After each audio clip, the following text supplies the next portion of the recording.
ರಾಹುಲ್ ನಗರದ ಆ ಮನೆ ಯಾವತ್ತೂ ಹಾಗೆಯೇ ಇತ್ತು.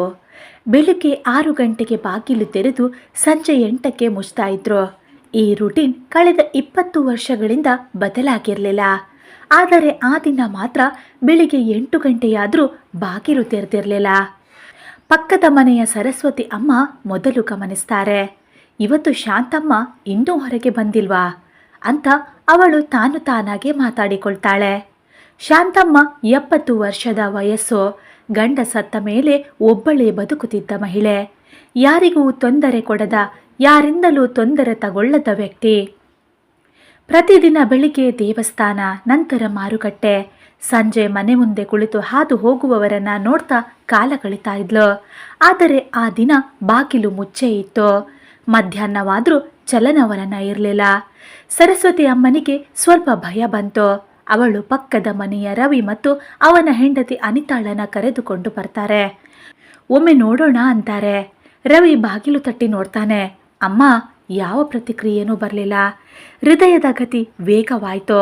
ಕೊನೆಗೆ ನೆರೆಹೊರೆಯವರ ಸಹಾಯದಿಂದ ಬಾಗಿಲು ತೆರೆಯಲಾಯಿತು. ಆದರೆ ಒಳಗೆ ಕಂಡ ದೃಶ್ಯಕ್ಕೆ ಎಲ್ಲರೂ ಬೆಚ್ಚಿ ಬೀಳ್ತಾರೆ.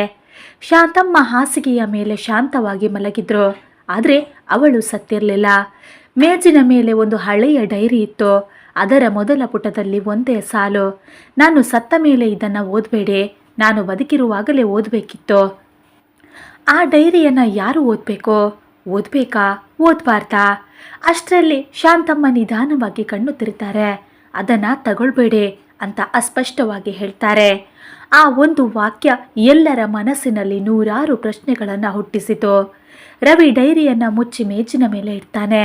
ಆ ದಿನವೇ ಶಾಂತಮ್ಮನನ್ನ ಆಸ್ಪತ್ರೆಗೆ ಸೇರಿಸಲಾಯಿತು. ಆದರೆ ಅವಳು ಏನೂ ಹೇಳಿಲ್ಲ. ಡೈರಿ ಬಗ್ಗೆ ಒಂದು ಮಾತೂ ಇಲ್ಲ. ಕೆಲ ದಿನಗಳ ನಂತರ ಶಾಂತಮ್ಮ ಸ್ವಲ್ಪ ಚೇತರಿಸಿಕೊಳ್ತಾರೆ. ಒಂದು ಸಂಜೆ ಅವಳು ಸರಸ್ವತಿ ಅಮ್ಮನನ್ನ ಕರೆದು ಹೇಳ್ತಾಳೆ, ನಾನು ಸಾಯೋ ಮೊದಲು ಒಂದು ಸತ್ಯ ಹೊರಗೆ ಬರಬೇಕು. ಆ ದಿನ ಆ ಮನೆಯ ಬಾಗಿಲು ಮುಚ್ಚಿದ್ದ ಕಾರಣ ಹೊರಬಂತು. 20 ವರ್ಷಗಳ ಹಿಂದೆ ಶಾಂತಮ್ಮನಿಗೆ ಒಬ್ಬ ಮಗ ಇದ್ದ. ಹೆಸರು ಅನಿಲ್.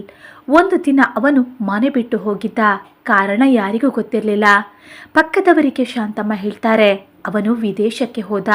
ಆದರೆ ಅದು ಸುಳ್ಳು. ಅನಿಲ್ ಮತ್ತು ಶಾಂತಮ್ಮ ನಡುವೆ ಒಂದು ದೊಡ್ಡ ಜಗಳ ನಡೆದಿತ್ತು.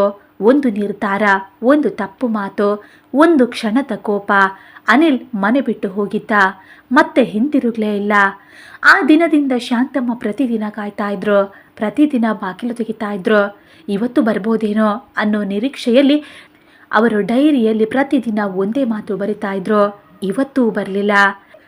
ಆ ದಿನ ಶಾಂತಮ್ಮನ ಕನಸಿನಲ್ಲಿ ಅನಿಲ್ ಬಂದಿದ್ದ. ಅಮ್ಮ ಇವತ್ತು ಬರ್ತೇನೆ ಅಂದಿದ್ದ. ಅವಳು ಖುಷಿಯಿಂದ ಎದ್ದು ಬಾಗಿಲು ತೆಗೆಯಲೇ ಇಲ್ಲ. ಇವತ್ತು ಅವನೇ ಬಾಗಿಲು ತಟ್ಟಬೇಕು ಅನ್ನೋ ನಿರ್ಧಾರ. ಆದರೆ ಅವನು ಬಂದಿಲ್ಲ. ಆಘಾತದಿಂದ ಅವಳು ಹಾಸಿಗೆಯಲ್ಲೇ ಕುಸಿದಿದ್ಲು. ಕೆಲ ದಿನಗಳ ನಂತರ ಒಂದು ಸಂಜೆ ಮನೆಯ ಬಾಗಿಲು ನಿಧಾನವಾಗಿ ತಟ್ಟಿತು. ಟಕ್ ಟಕ್. ಸರಸ್ವತಿ ಅಮ್ಮ ಓಡಿ ಬರ್ತಾರೆ. ಶಾಂತಮ್ಮನ ಕೈ ನಡುಗ್ತಾ ಇತ್ತು. ಬಾಗಿಲು ತೆರೀತಾರೆ. ಅಲ್ಲಿ ಒಬ್ಬ ಮಧ್ಯವಯಸ್ಕ ವ್ಯಕ್ತಿ ನಿಂತಿದ್ದ. ಅಮ್ಮ ಎಂದ. ಆ ಕ್ಷಣದಲ್ಲಿ ಡೈರಿಯ ಕೊನೆಯ ಪುಟ ಬರೆಯಲಾಯಿತು.